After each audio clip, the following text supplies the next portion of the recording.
오늘 하나님 말씀 보시겠습니다. 느헤미야 8장 1절부터 9절입니다. 느헤미야 8장 1절부터 9절 한 절씩 교독하시겠습니다. 이스라엘 자손이 자기들의 성읍에 거주하였더니 일곱째 달에 이르러 모든 백성이 일제히 수문 앞 광장에 모여 학사 에스라에게 여호와께서 이스라엘에게 명령하신 모세 율법책을 가져오기를 청하며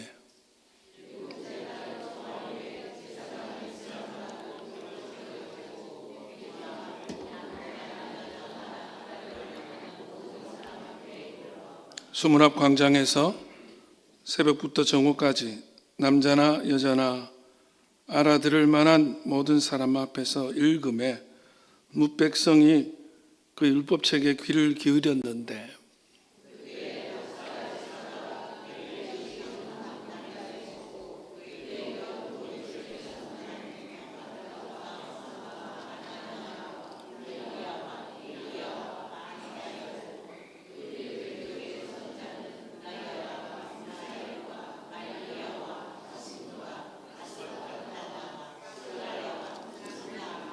에스라가 모든 백성 위에 서서 그들 목전에 책을 펴니 책을 펼 때에 모든 백성이 일어서니라.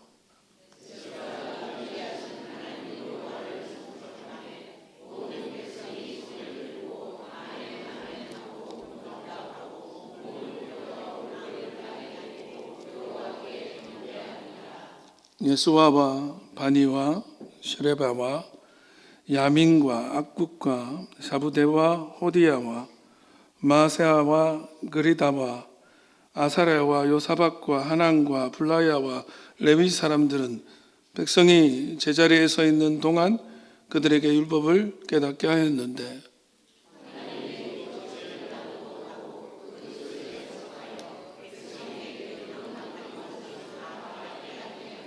같이요. 백성이 율법의 말씀을 듣고 다 우는지라. 총독 느헤미야와 제사장 겸 학사 에스라와 백성을 가르치는 레위 사람들이 모든 백성에게 이르기를 오늘은 너희 하나님 여호와와 슬퍼하지 말며 울지 말라고. 아멘. 이 말씀으로 말씀의 회복이 부흥의 시작이다. 말씀의 회복이 부흥의 시작이다. 이런 제목으로 하나님 말씀 나누겠습니다. 우리 교회가 제2의 개척을 하겠다. 이런 감히 117년의 역사가 있는 교회의 새날을 꿈꾸고 어떤 사활을 걸고 교회의 변혁을 함께 이루어가자라고 교우들이 함께 결의하고 그 사이에 새로운 교회 부흥, 교회 이 땅 가운데 세워짐을 기도하면서 느헤미야서를 함께 봐왔습니다. 그리고 우리 재직 중에 임직 되시는 분들, 안수 집사님, 또 권사님, 그리고 장로 임직식을 하면서 이런 교회 되게 해달라는 마음으로 주께서 하나 되게 하신 이 교회를 힘써 지켜나가자. 그리고 건강한 교회상을 꿈꾸면서 정말 날마다 성장하는 그런 교회가 되게 해달라고 하는 말씀들을 나누었습니다. 지난주 추수감사절이었기 때문에 감사 예배 말씀 나누고 오늘 다시 그렇게 성벽이 다 지어진 다음에 실은 그 성벽의 지어짐이 그것은 이스라엘의 회복을, 이스라엘의 도시의 회복은 일어날지 몰라도 진정한 부흥이 거기서 시작되는 것은 아니었습니다. 그래서 오늘은 그 성벽의 완성 뒤에 정말 성공하기 위해서 섬김으로 나아갔던 모든 이들이 새롭게 시작하기 위해서 말씀 앞에 서게 된 그 말씀의 부흥, 성문 앞 광장에 모여서 말씀의 영광을 경험했던 그 말씀들을 오늘 나누면서 저와 여러분이 말씀의 회복을 이름으로 부흥의 때를 만날 수 있기를 주의 이름으로 축원합니다. 유르겐 몰트만이라는 20세기 최고의 신학자가 있습니다. 최근 얼마 전에 돌아가셨습니다. 유르겐 몰트만은 우리 교단과 저에게도 또 제가 나오는 한신대학교에도 지대한 영향을 미친 아주 유명하신 세계적인 학자이십니다. 유르겐 몰트만은 1926년 독일 함부르크에서 태어났습니다. 그분이 16살 때에 아인슈타인이 당대에 여러분 잘 모르시는 분도 계시겠지만 아인슈타인은 성자로 이름이 알려져 있지만 최고의 바이올리니스트고 신학자였습니다. 성서신학자. 그래서 아주 다방면의 천재적인 분이었는데 이분에 대한 스토리를 알게 된 몰트만은 그를 자기의 우상으로 숭배했습니다. 그런데 대학 입시를 준비하던 중에 나라에 전쟁이 일어납니다. 그래서 모든 남성들은 징집이 되었기 때문에 군대를 가게 되고 전쟁터에 나가게 됩니다. 나치군이 된 거죠. 독일군. 전선에 투입되었던 그는 포로가 되어서 3년간 포로 수용소에 전전하게 됩니다. 몰트만은 자기가 성자인 아인슈타인을 숭배하던 사람이 나치의 종이 되어서 사람을 죽이고 세상을 지옥으로 만드는 데 기여한 사실이 너무너무 싫었고 괴로웠습니다. 내가 나치의 부역자가 된다는 사실이 너무 부끄러웠습니다. 그래서 희망과 미래에 대한 확신을 잃었고 양심의 가책이 너무 커서 이 독일 나치가 행하는 일들을 보면서 어떻게 이런 집단과 내가 한 공동체가 될 수 있었나 하고 동료들과 함께 날마다 죽음을 꿈꿉니다. 희망이 없다. 끝났다. 유르겐 몰트만은 그 죽음을 그렇게 꿈꾸는 완전히 파산한 인생이었습니다. 근데 어느 날 미군의 군목이 자기를 찾아와서 영어로 된 성경책을 줍니다. 영어 성경. 독일 사람들 대부분 영어를 읽지 못했습니다. 그러나 몰트만은 그래도 뛰어난 사람이었기 때문에 영어로 된 성경을 읽을 수가 있었습니다. 그는 그 파산한 마음을 가지고 성경을 읽기 시작합니다. 수용소에서 갇혀서. 그런데 이 성경을 읽는 중에 성령이 역사하시기 시작하는 것입니다. 그리고 어느 날 몰트만은 수용소에서 예수님의 제자가 되고 예수님을 인격적으로 만나게 됩니다. 단지 성경책 한 권이 그의 인생을 완전히 바꿔놓은 것입니다. 죽음을 꿈꾸고 전쟁이 끝나더라도 죽음을 꿈꾸고 있었던 사람, 세상에 희망이 없다라고 생각한 사람은 성경 한 권이 인생을 완전히 바꿔놓습니다. 그의 인생에 부흥이 일어납니다. 말씀이 그를 살려놓았습니다. 그래서 훗날 그분은 그런 얘기를 합니다. 세계적인 석학이 되어서 그렇게 얘기를 합니다. 내가 그리스도를 발견한 것이 아니라 그리스도께서 나를 발견했습니다. 1948년 포로 수용소에서 풀려난 다음에 원래 하려고 했던 물리학을 내려놓고 신학을 공부하고 그리고는 세계적인 석학 신학자가 되고 그 유명한 저서 희망의 신학이라는 책을 써서 희망의 목사, 희망의 학자로 온 세계에 이름을 알리고 절망 가운데 있는 이들에게 희망을 선포하는, 그럼에도 불구하고 우리나라 민주화 시절에도 한국에 와서 큰 격려를 하고 위로를 했던 그러한 신학자. 최근에 우리나라에 몇 차례 왔는데 저도 개인적으로 이분하고 사진을 몇 번 찍었습니다.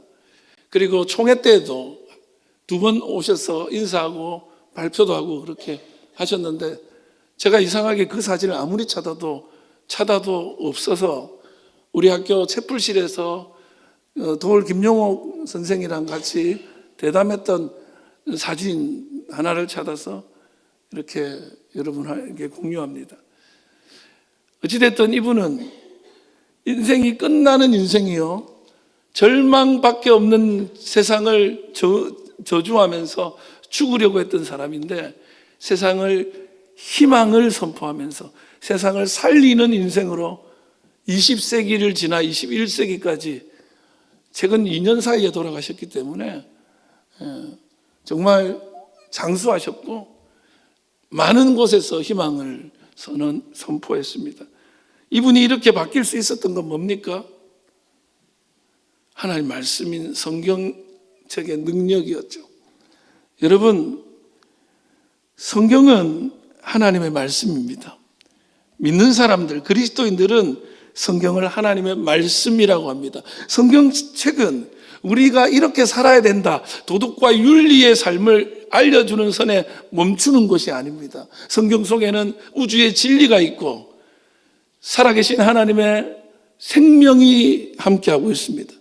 그래서 이 성경을 통해서 세상을 완전히 새롭게 사는 사람들이 너무 많습니다. 여러분, 말의 힘이 있습니다. 그것은 여러분 다 인정할 겁니다. 말 한마디로 사람을 죽이기도 합니다.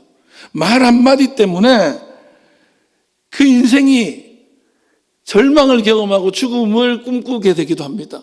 또 말 한마디 때문에 천냥빚을 갚기도 합니다. 말 때문에 한 가정의 운명이 달라지기도 하고 그 말 한마디 때문에 국가의 운명이 달라지기도 합니다.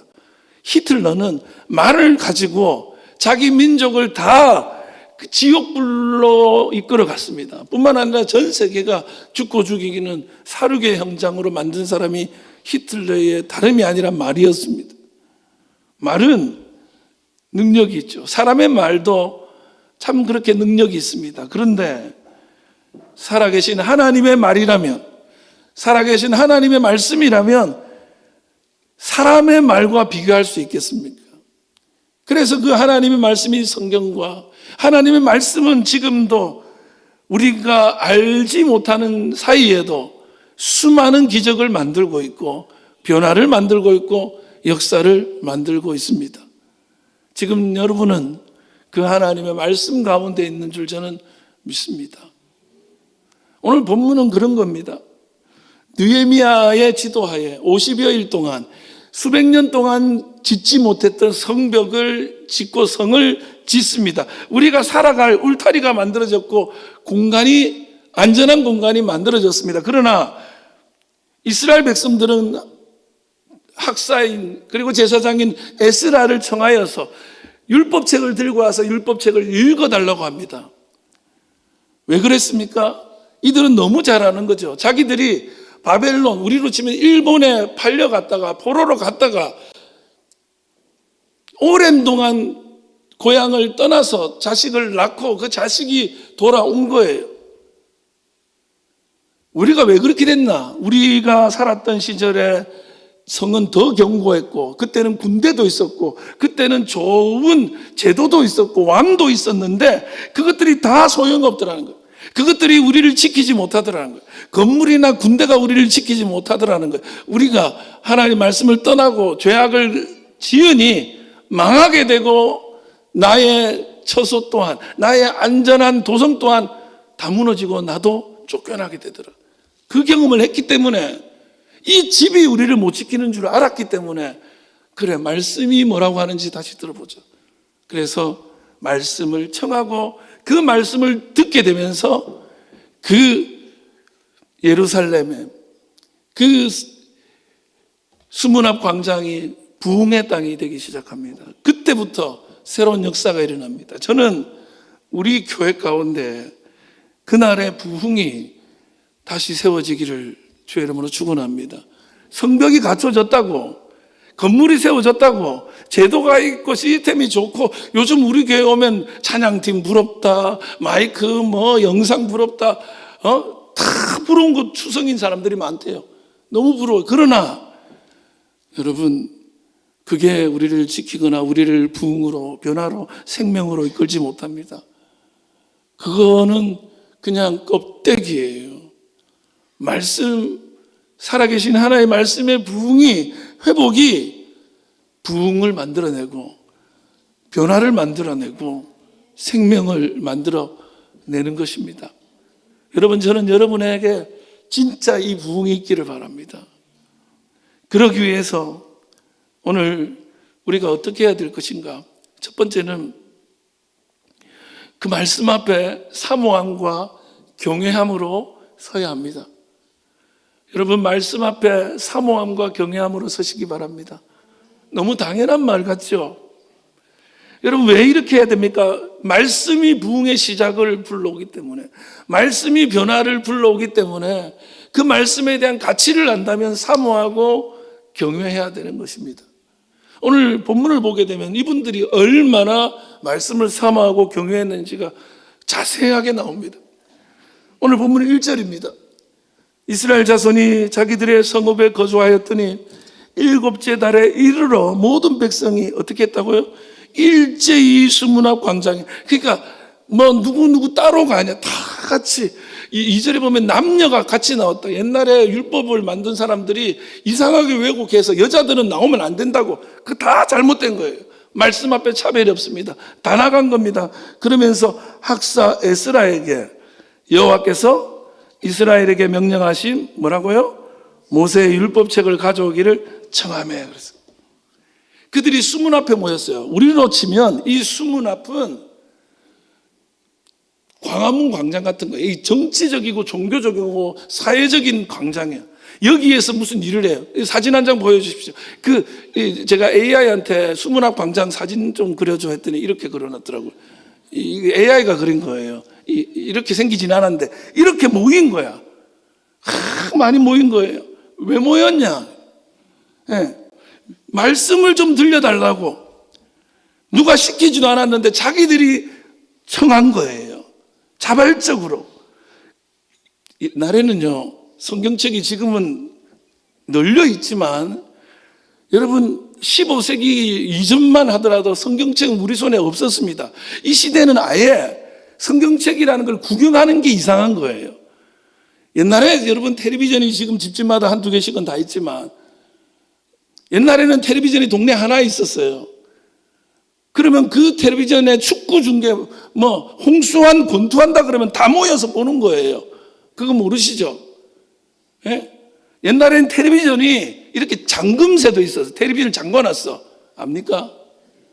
예, 좀 살았네.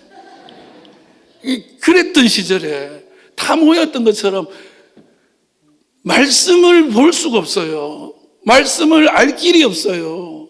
그래서 좀 들려주십시오. 듣고 싶습니다. 여러분, 오늘 그렇게 오셨어요? 듣고 싶어서 자발적으로. 여러분 3절을 보시면 수문 앞 광장에서 언제부터 언제까지? 새벽부터 정오까지. 이게 나중에 18절 보면 일주일 동안 새벽부터 정오까지. 여러분 30분 예배들이 설교하면 좋은 목사, 35분 설교하면 그냥 목사, 40분 이상 하면 나쁜 목사라대. 벌써 표정이 달라요, 여러분들. 목사가 오늘 설교를 길게 할 것 같으면 오늘 나쁜 목사 되는 거예요. 1시간도 예배 못 드려요. 근데 이 사람들 보세요. 새벽부터 정오까지. 우리 같았으면 벌써 집에 갔어요. 눈에 도끼 눈 돼가지고 뭐 하나 이거. 근데 계속 모여가지고 남자나 여자나 알아들을 만한 모든 사람 앞에서 읽으면 무백성이 그 율법책에 어떻게 했다? 귀를 기울였다. 여러분 다른 데 귀를 기울이는 게 아니에요. 여기 귀를 기울이다는 원어는 귀를 기울이다는 뜻이 아니고 기울여졌다는 거예요. 이렇게 벌써 여러분 잘 안 들릴 거 아니에요. 한번 생각해 봐요. 5만 명이에요. 마이크 없어요. 그래서 노래식으로 하는 거예요. 그래서 들릴까? 여러분들 어디에 마음을 기울이고 있어요? 어디에 여러분의 생각을 주고 있어요? 이분들은 말씀에 모든 신경을 기울인 거예요. 어떤 이들은 보면요, 사람 보고 있어요. 그렇게 됩니까? 예? 내가요, 예를 들면 이승철이다. 그럼 저만 볼 거 아니에요.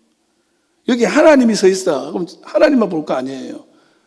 다른 게 보인다는 거는 하나님 안 보고 있어요. 하나님 없다는 거예요. 5절 보시면요, 에스라 모든 백성 위에 서서 그들 목전에 책을 펴니 책을 펼 때에 모든 백성이 어떻게 했다? 일어섰다. 원래 말씀 앞에 설 때는 일어나는 거예요. 옛날에는 성경 읽을 때 다 일어섰어요. 이게 말씀에 대한 태도예요. 앉아서 듣냐 일어서서 듣냐의 문제는 떠나고 태도, 어떤 태도로? 경외감인 거예요. 여러분, 대통령이 아무리 마음에 안 들어도 대통령 오면 국회의원들 자리에서 일어납니다. 이 예의거든요. 하나님에 대한 예의, 하나님에 대한 존중. 그게 지금 말씀이 있는데 자는 거야. 말이 돼요, 그게? 이 사람들은요, 새벽부터 정오까지 설교가 아니야. 그냥 성경 읽어주는 거예요. 이렇게 듣는 거예요. 경외함으로. 말씀을 탁 펼치니까 우르르 일어나는 거예요. 6절 읽어볼까요? 에스라가 위대하신 하나님 여호와를 송축하며 모든 백성이 뭐요? 손을 들고 아멘 아멘 하고 응답하고 이렇게 돼 있어요. 여러분, 아멘 아멘 응답. 제가 그래서 할렐루야 하면 두 손 들고 아멘 하라고 훈련시키거든요. 수련회 같은 거 할 때. 이것 때문에. 원래 말씀이 오면 그 말씀 한 구절 한 구절에 아멘 아멘 하는 거예요. 우리 교회는 두 분이 아멘해요. 두 분. 그 두 분이 교회 못 오면 아멘을 아무도 안 해요. 2부 예배 때는 아멘 좀 하는 분이, 젊은 분이 계신데 잠옷실에 있어. 아기를 유치부로 보내고 그분을 꺼내야 돼요. 예, 그래야 아멘 소리 좀 들려. 아멘 아멘. 얼마나 말씀 앞에 아멘 할 때 그 모습이 아름답겠습니까? 그러면서 몸을 굽혀 얼굴을 땅에 대고 여호와께 경배한다. 완전히 하나님 앞에 납작 엎드려서 아멘 하면 손 들고 항복하는 거예요. 내가 아니고 하나님이 맞습니다 하고 항복하고 엎드려서 주님께 경배하는 거예요. 말씀에게 경배하는 거예요. 여러분, 하나님의 사람이라는 말은, 하나님을 사모한다는 말은 하나님의 말씀을 사모한다는 뜻입니다. 하나님의 사람이었던 다윗은 얼마나 하나님 말씀을 사모했는지 시편 42편 1절 2절 여러분 너무 잘 알잖아요. 사슴이 시냇물을 찾기에 갈급한 같이 내 영혼이 주를 찾기에 갈급하나이다. 내 영혼이 하나님 곧 살아계시는 하나님을 갈망하나니 내가 어느 때에 나가서 하나님의 얼굴을 뵙고 하나님 보고 싶습니다. 하나님 듣고 싶습니다. 갈망하는, 갈증하는. 그래서 얼마나 갈증했느냐? 시편 119편 131절에 내가 주의 계명들을 사모함으로 내가 입을 열고 헐떡였다. 어쩔 줄 몰라 하면서 제발 좀 주십시오. 입을 벌리고 하는 거예요. 넣어주십시오. 그래서 저는 이 다윗 같은 말씀에 갈증이 있고 목마름이 있는 사람을 말씀에 굶주린 사람이라고 말하고 싶어요. 여러분, 말씀에 대한 굶주림이 있는 사람이 부흥을 경험하는 거예요. 오늘 예배당에 올 때 말씀에 대한 굶주림으로 온 사람은 이미 부흥이 시작되는 겁니다.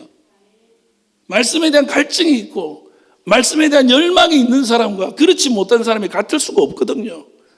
히딩크가 월드컵 때 그런 얘기를 합니다. 나는 아직도 목마르다. 축구 선수는 골에 목말라 하고 감독은 승리에 목말라 하고 학자는 지식에 목말라 하고 상인은 손님에 목말라 하고 장사하면서 돈에 목말라 하겠지만 신자는 말씀을 목말라 해야 돼요. 교회 올 때 그냥 오는 게 이해가 안 됩니다. 말씀에 대한 목마름이 없이, 말씀에 대한 갈증이 없이 말씀을 먹으려고요. 여러분, 배가 고파야 밥이 들어가는 거예요. 말씀에 대한 목마름이 있어야 말씀이 들어가는 거예요. 여러분, 건강한 사람은 어떤 사람이에요? 밥 먹고 나서 좀 더 주세요 하는 거예요. 더 주세요. 어떤 사람이 병든 거예요? 입맛 없다는 거예요. 이거 맛없다는 거예요. 입에 쓰다는 거예요. 못 먹겠다는 거예요. 그러면서 이거 어쩌고 못 먹는 거예요. 병든 거죠. 말씀도 마찬가지예요. 말씀에 목마름 있는 사람은 주고 줘도 먹고 먹는 거예요. 만나고 만나는 거예요. 쓴 걸 먹어도 몸에 좋은 줄 아니까 꿀꺽 삼킬 수도 있는 거예요. 여러분, 말씀에 대한 태도는 두 가지예요. 하나는 억지로 마지 못해서 건성건성으로 말씀을 대하는 태도입니다. 정신이 찬양 부를 때까지 또렷하다가 말씀이 시작되면 그때부터 희미해지기 시작합니다. 그렇게 말똥말똥 떴던 눈이 갑자기 세상 최고로 무거운 눈꺼풀이 되어서 잠이 오기 시작합니다. 그래서 자요. 저는 어젯밤에 잠 한숨 못 잤어요. 아무리 자려고 노력해도 잠이 안 왔어요. 그래서 밤을 꼴딱 샜어요. 근데 내 앞에서 자고 있더라고요. 오자마자. 나 시작도 안 했는데. 정신이 있으면 그러면 안 되지. 제가 안 자서가 아니라 말씀이 좋으면 그렇게 안 돼요. 반대가 되죠. 자발적으로 자원해서 즐겁게 기대하며 그렇게 말씀을 보는 사람, 아무리 피곤해도 죽겠다 하고 와도 말씀을 듣는 순간 맑은 눈에 광채가 빛나기 시작하면서 말씀에게 빨려 들어가는 자신을 발견하는 거예요. 계단을 오를 때 그 계단이 말씀을 가까이 간다는 마음으로, 정말 주님 앞에 한 발 한 발 가까이 간다는 마음으로, 말씀에 더 간다는 마음으로 거룩한 걸음을 걷게 되는 거예요.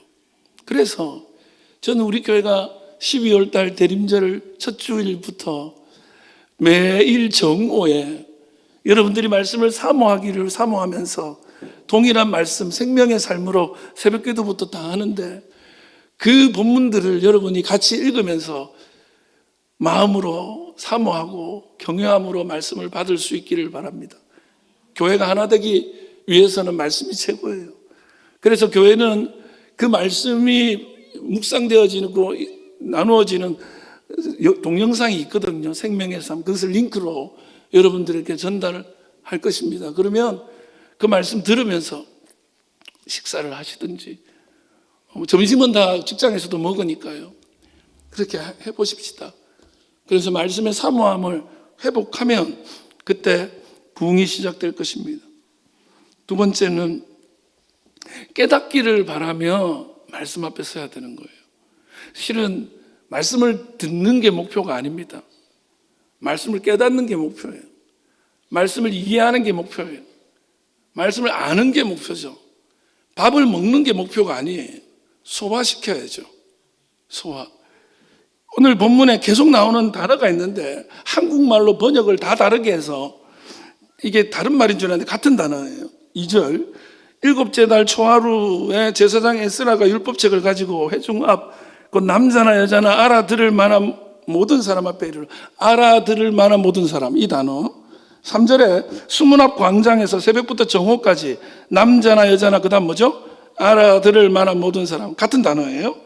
그 다음에 7절에 하나님의 율법책을 낭독하고 그 뜻을 해석하여 백성에게 그 낭독하는 것을 다 깨닫게 하니, 같은 단어예요. 12절, 모든 백성이 곧 가서 먹고 마시며 나누어 주고 크게 즐거워하니 이는 그들이 그 읽어 들려준 말을 밝히 함이라, 같은 말이에요. 다 같은 단어. 두 절씩 나와요. 예, 11절, 8절에도 있습니다. 그래서 6번 등장하는데 이 밝히 함이라, 깨닫다는 말이 히브리 말로 비인입니다. 비인이라는 말은 구별하다, 식별하다, 이해하다, 영어로 understand라고 번역을 해요. 귀를 왜 기울이냐? 잘 안 들려서 기울이는 것도 맞지만 알고 싶어서, 뭔 말인지 이해하고 싶어서, 도대체 주가 무슨 마음을 가졌는지 알고 싶은 거예요.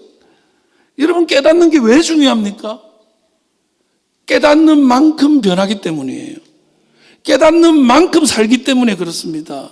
여러분, 밥을 먹는 게 중요한 게 아니라 소화시키는 게 중요한, 나는 많이 먹을 수 있어, 그게 중요한 게 아니에요. 소화 못 시키고 탈나잖아요. 오바이트 하잖아요. 전 요즘에 소화가 안 돼서 뭐든지 먹으면 여기 딱 있어요. 지금도 있어. 약을 먹었는데 약이 여기 있어. 소화가 안 돼. 너무너무 힘들어요. 힘들어요. 소화가 안 되니까 세상 불편해요. 먹는 게 병이 돼요. 말씀이 깨달아지지 않고, 말씀이 소화가 되지 않고, 말씀이 이해가 되지 않으면 알미 약이 되는 게 아니라 병이 돼요. 소화가 돼야 돼요. 하나님 말씀이 내 안에서 녹아서 이해되어지고 깨달아지고 뜻을 분별하기 위해서 귀를 기울이는 거예요. 여러분, 오늘 말씀을 듣고 가고 예배 보고 가고 해서 완성이 된 게 아니에요. 여러분, 10분 설교를 듣고 예배가 빨리 끝나면 와, 우리 목사님 훌륭하다, 와, 예배 너무 좋다, 이럴 수 있지만, 여러분 40분 50분 듣고 깨닫고 가서 오늘 하나님의 뜻을 알았다, 이게 훨씬 나은 거예요. 무슨 그 10분 그거 안 아까워야 무슨 말 하는지도 모르고 지나가는 거? 여러분, 그래서 목회자의 사명은 깨닫게 하는 거예요. 오늘 본문 8절을 보시면 하나님의 율법책을 낭독하고 그 뜻을 해석하여 백성에게 그 낭독한 것을 다 깨닫게 하니, 여러분 어떻게 됐냐? 사람들이 많은 거예요. 그래서 에스라가 막 낭독해줘요. 그러면 그걸 다 이해하냐? 아니에요. 여기 보면 번역이 안 된 단어가 하나 있어요. 여기에. 그게 뭐냐면 파라슈시라는 단어예요. 원래는 파라슈시 이렇게 읽어야 돼요. 근데 이 단어가 뭐냐면 찌르다는 뜻이기도 하고 펼치는 뜻이기도 하고 이렇게 싹 보여준다는 뜻이에요. 그래서 명확하게 하는 거예요. 여기는 메포라치라고 돼 있어요. 메포라치. 이게 번역이 어려워서 번역을 안 해버렸어요. 이게 잘 안 쓰는 말이거든요. 이게 뭐냐면, 여러분 그냥 이렇게 생각하세요. 제주도 말을 들으면 이해 못합니다. 제주도 말을 제주도 사람이 아니면 마음 먹고 제주도 말을 전화하기 시작하면 한마디도 못 알아들어요. 제 동료 후배 목사가 제주도 출신인데 저랑 얘기 잘하다가 어머니한테 전화 한 통 할게요 하는데 무슨 말인지 한마디도 못 알아들어요. 그거를 번역하는 게 메포라치예요. 무슨 얘기냐면, 이 사람들이 이스라엘 사람이긴 하지만 3세예요. 바벨론 포로 생활을 하다가 이미 자기 나라 말을 잃어버렸어요. 잊었어요.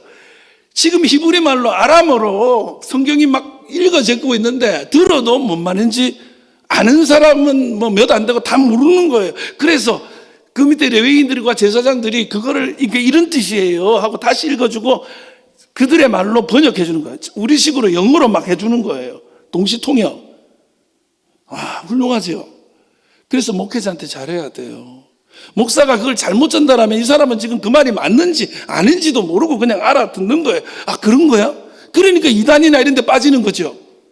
성경을 이해 못하니까. 여러분 성경 이해하세요? 성경이 한글로 돼 있잖아. 이해되세요? 신기한 게 뭐냐면 사실 원어를 읽고 나거나 이러다 보면 이 번역이 잘못된 것도 많아. 그래서 목회자들이 공부하는 거예요. 히브리어도 공부하고 헬라어도 공부하고 그들의 문화도 공부해. 왜? 말을 이해한다고 해서 그 뜻을 바로 이해한다는 건 아니에요. 우리 할머니가 저한테 아나무라 이런 말을 자주 했거든요. 그 말을 여기 있어 이거 먹으라고 번역하면 안 돼요. 이 말을 억양을 봐야 돼요. 아나무라 이러면 나한테 욕하는 거야. 그 문화와 억양과 어투를 알고 그래야 번역이 되는 거예요. 근데 우리는 문자로 번역해버려. 그러니까 잘못된 번역이 얼마나 많은지 몰라요. 그거를 제대로 번역하기 위해서 훈련받고 시간을 가져야 되고 공부도 해야 돼요. 그래서 교회는 목회자들이 공부할 수 있도록 시간과 재정을 줘야 돼요. 우리 전도사님들 목사 안수 잘 받을 수 있도록 여러분이 후원해야 돼요. 왜냐? 그게 내 영혼을 살릴 거기 때문에. 그래서 그들이 막 번역해 주는 거예요. 여러분, 그런데 문제가 뭐예요? 이게 이제 무슨 뜻이냐면, 여기 해석하다는 말이 여기 있는데, 아, 그게 그 뜻인가 보다. 이건 또 다른 단어야, 원래. 이게 무슨 뜻이냐면, 이해를 돕는다는 단어인데, 어떻게 됐냐면, 내가 해석을 했어요. 내가 번역을 했어요. 그 다음에 어떻게 하면, 밥상을 차린 거야. 그러면 여러분 앞에 이렇게 둬. 여기 보면 문어에 두다라는 단어가 있어요. 여러분 앞에 해석을 하고 앞에 밥상 차려주죠. 그럼 그걸 내가 먹여줘요? 여러분이 먹어야 돼요. 여러분이 먹고 소화시켜야 돼. 아무리 해석을 해줘도 이해하고 깨닫는 건 여러분이 해야 하는 거거든요. 목회자는 돕는 역할이야. 근데 문제가 뭐예요? 여러분 하나님 말씀 깨닫고 싶죠? 여러분 하나님의 말씀 이해하고 싶죠? 그것도 아멘 아니에요? 그거는 아멘 하세요. 하고 싶어도 안 되는 게 문제예요. 여러분 수학 문제 풀고 싶죠? 미분 적분 풀고 싶죠? 안 풀리잖아요. 내가 이걸 못 풀겠거든요. 그래도 어떻게 하면 풀 수도 있어. 근데 이게 놀라운 건 하나님의 말씀은 이해하고 싶은데, 깨닫고 싶은데, 뭔 말인지는 알겠는데 이게 왜 있는지는 모르겠어. 깨달아지지가 않아. 여러분, 내가 하고 싶다고 해서 되는 게 아니에요. 하나님이 깨닫게 해주셔야 돼요. 그래서 저희들은 어떻게든지 여러분이 깨달을 수 있도록 맛있게 요리하고 쉽게 씹을 수 있도록 요리를 해가지고 제공한다면 여러분들은 그거를 어떻게든지 소화시켜서 깨달아서 내 피가 되고 살이 되도록 하나님 깨닫게 해 주시옵소서. 그거 먹고 가는 거예요. 근데 예배당에 와가지고 목사가 뭔 말했는지 40분 동안 꿈을 헤매다가 집에 가는 분들은 그거는요, 인생에 그런 낭비가 없습니다. 저한테 10분만 내달라고 해도 저는 아까워해요. 그런 거는. 예. 여러분 안 아까우세요? 1년 360을 52주 동안 1시간만 낸다 해도 그거 얼마나 아까워요? 도대체 뭔 말인지 모르고 뭔 말인지 모르는 게 아무렇지도 않고. 여러분 하나님의 말씀을 깨달으려고 와야 되는 거예요. 여러분 깨닫게 해 주시옵소서. 마지막으로 오늘 이 말씀까지는 해야 돼요. 말씀에 반응한 만큼 부흥이 임하는 겁니다. 여러분 깨달은 게 목표가 아니죠. 깨달음은 나를 반응하게 하는 거예요. 알고 나면 움직이게 돼요. 알고 나면 반응이 일어나요. 여러분이 말씀을 깨달은 다음에 내 인생을 바꾸기 시작할 때 거기가 부흥인 거예요. 9절 상반절입니다. 백성이 율법의 말씀을 듣고 다 우는지라. 다 우는지라. 한 명만 우는 게 다 울었어요. 다. 여기 울다라는 말이 박하거든요. 그게 그냥 뜻이 우는 거예요. 애통하는 거예요. 그리고 여기는 복킴이라고 해서 박하의 분사예요. 계속으로. 근데 이게 운다고 하는데 원어 그까짓 거 알아야 되냐고 할 수 있죠. 근데 이게요, 셈족의 특성이고요. 우가리시라는 언어 체계를 가진 동네들은 다 이런 게 있어요. 여러분, 눈물은 눈과 관련돼 있죠. 눈물 흘린다라고 표현할 수 있잖아요. 근데 여기 울다라고 표현하는 건 두 개가 달라요. 성경에 눈물 흘렸다라가 많아요. 근데 이 셈족, 이 동네 사람들의 특징이 뭐냐면 박하를 해요. 울어요. 이건 뭐냐면 눈물은 눈에서 흐르는 눈물, 시각적인 거예요. 박하는 소리예요. 여기 지금 소리에 집중하고 있는 거예요. 통곡하고 통곡하는 거예요. 여러분 있잖아요. 옛날에는 장례식장에 가면 곡을 해야 되는 거예요. 그러면 장례 상주들이 조객들이 오면 옆에서 이야기하고 있다가 조객들이 딱 오면 갑자기 싹 서가지고 아이고를 계속해야 돼요. 그거 보셨어요? 옛날에 다 했어요. 지금도 대구 저쪽에 이런 데 가면 아직도 하고 이렇게 쫙 쓰고 하는데 그게 이제 힘들잖아요. 그래서 알바 기용해요. 아이고 알바 있어요. 아이고 알바가 잘 안 되니까 녹음을 해가지고 아이고를 틀어놓고 입만 이렇게 해요. 진짜입니다. 그 왜 그러냐면 안 울어요. 아무도 안 울어. 많이 울었잖아요. 처음에 부모님 돌아가면 울었겠지. 웃나? 울지. 그런데 그게 계속 나오진 않으니까 소리만 내는 거예요. 그게 자기들이 어떤 상태인지를 나타내는 표현 양식이야. 성경에 이 사람들의 표현은 뭐냐면 우리가 알았다고, 우리가 이제는 느꼈다고, 우리가 깨달았다고 계속 소리를 내는 거예요. 반응하고 보여주고 느끼게 하는 거예요. 아이고. 그런데 근데 그게 한 사람이 아니야. 다 같이야. 여러분, 부흥이라는 게 누구만 부흥일 수 있잖아요. 그럼 그들의 축제야. 근데 다 울어. 다. 목사와 장로와 집사만이 아니라 다. 여러분, 그래서 우리 교회는 내년에 요하부부터 전 세대가 같은 본문으로 큐티하고 말씀 나누고, 우리 생명의 삶이 어린이들의 새벽나라 아침 뭐 이런 게 있거든요. 같이 볼 거예요. 우리 교회 다. 그러면서 다 같이 같은 말씀으로 울 거예요. 예. 근데 이게 운다. 그게 여러분 전체의 영역을 말하는 것일 수도 있어요. 폭. 다 같이. 여러분 어떤 인생의 어떤 부분만 반응하고 어떤 부분은 변화가 없어. 예배당에 오는 1시간만 변하는 사람이 아니고 다 변해야 되는 거예요. 다 반응하는 거예요. 예. 교인 중에 어떤 세대만 반응하는 게 아니라 다 같이 해야 같이 부흥의 파도를 타는 것이고 변화가 일어나는 것이고, 인생의 변화도 다 같이 반응할 때 일어나는 거예요. 인생이 종교의 영역이라고 내 인생 안에 어디 있어가지고 그것만 바뀐 사람들이 있어요. 안 되는 거예요. 다. 그뿐이 아닙니다. 여러분 12절 읽어보겠습니다. 모든 백성이 곧 가서 먹고 마시며 나누어 주고 크게 즐거워하니 이는 그들이 그 읽어 들려준 말을 밝게 합니다. 여기 보니까 크게 즐거워했다는 거예요. 여러분 말씀이라는 게 울게 하고 웃게 합니다. 이런 경험 해보셨습니까? 너무 울어요. 그리고 너무 기뻐요. 거기서 기적이 일어나는, 감정적으로 하나님은 우리를 들었다 놨다는 거예요. 때로는 회개의 통곡의 눈물을 흘리지 않을 수가 없고 내 인생이 잘못됐다는 걸 인정하지 않을 수 없고, 그럼에도 불구하고 나를 살리신 은혜가 너무 기뻐서 웃는 거예요. 춤추는 거예요. 그래서 찬양할 때 춤추는 거예요. 근데 거기서 끝나나요? 외적인 변화까지 일어나요. 어떻게 했다고요? 모든 백성이 곧 가서 먹고 마시며 나누어 주고. 여러분 이거 어디서 본 적 없나요? 초대교회 성령이 임했을 때 했던 일이 이거예요. 매일 모여가지고 먹고 마시고 예배하고 나누어 준 거예요. 예, 부흥이죠. 여호와를 기뻐하는 힘을 느끼고 누리게 된 거예요. 여러분 이 일이 어떻게 시작된 줄 아십니까? 이 부흥이 어떻게 시작됐냐? 성경은 누군가의 순종으로부터 출발했다고 말하고 있어요. 에스라 7장 10절입니다. 읽어보겠습니다. 에스라가 여호와의 말씀을 연구하며 준행하며 율례와 규례를 가르치기로 결심하였더라.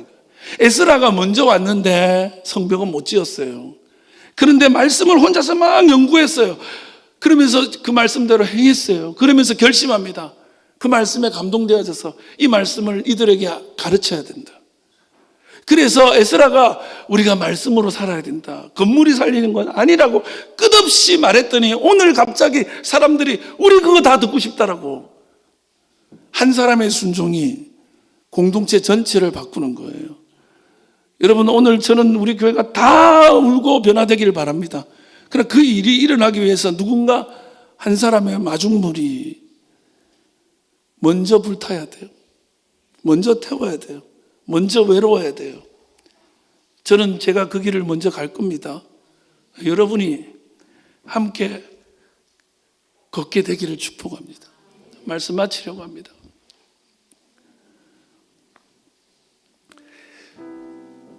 예레미야 23장 29절을 보니까 이런 말씀이 있더라고요. 여호와의 말씀이니라 내 말이 불같이 아니하냐, 바위를 쳐서 부숴뜨리는 방망이 같지 아니하냐. 여러분 그렇더라고요. 하나님의 말씀은요 방망이더라고요. 온몸이 아프도록, 뼈마디가 아프도록 막 때리더라고요. 그 말씀이 오니까 하나님 말씀이 불이더라고요. 불이 임하니까 이게 뜨겁고 견딜 수 없는 거예요. 그래서 머리부터 발끝까지 누군가가 때리고 누군가가 막 방망이질을 하듯이 고통스럽게 하룻밤 보냈습니다. 근데 이게 말이죠, 제가 지난 심야 기도회 때, 금양로 기도회 때 내가 진짜 하나님을 참 목사가 돼가지고 하나님에 대해서 말하는 것 자체가 이게 갈증으로 말하는 게 아닌 거예요. 하나님을 알고 싶어서 말하는 게 아니에요. 그냥 숙제하는 거야. 설교라는 숙제. 이게 은혜가 없는 거죠. 그 하나님 말씀이 임하니까, 이게 불이 임하니까, 불은요 밝히잖아요. 내 영혼이 환하게 보이는 거예요. 어떤 상태인지. 그리고 뜨거운 거예요. 막 태우는 거예요. 그러면서 무슨 능력이 돼요. 불은 폭발력이 있습니다. 그래서 자꾸 바꾸는 거예요. 사람을 막 움직이게 하는 거예요. 우리 교회가 117년을 있었대요, 여기에. 근데 뭐 했는지 아는 거죠. 여러분은 신앙생활 몇 년 하셨어요? 그 말씀이 그렇게 능력이 있다는데 도대체 뭐 했냐고. 그 신기한 일이에요. 그렇게 능력이 있는데 나는 안 변해. 그러면 둘 중에 하나야. 말씀이 별 볼 일 없든지 내가 너무 대단하든지예요. 근데 여러분, 이 말씀의 불이 여러분에게 임하기를 바랍니다. 그래서 누군가 한 사람부터 불타올라서 부흥이 시작되기를 주님의 이름으로 축원합니다. 기도하겠습니다.